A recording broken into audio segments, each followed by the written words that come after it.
बिहार विधानसभा निवडणुकांच्या पहिल्या टप्प्यात 64.66% इतकं आजवरचं सर्वाधिक मतदान. निवडणूक प्रक्रियेवर विश्वास दर्शवत मतदारांनी दिलेल्या प्रतिसादाबद्दल आयोगानं मानले आभार.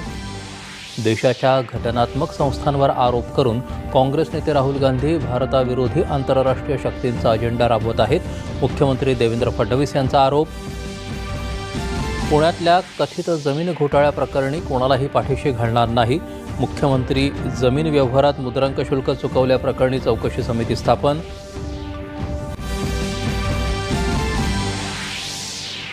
पार्थ पवार यांच्यावरच्या आरोपांची शहानिशा करणार, मात्र या प्रकरणाशी आपला दुरान्वय संबंध नसल्याचं अजित पवार यांचं स्पष्टीकरण.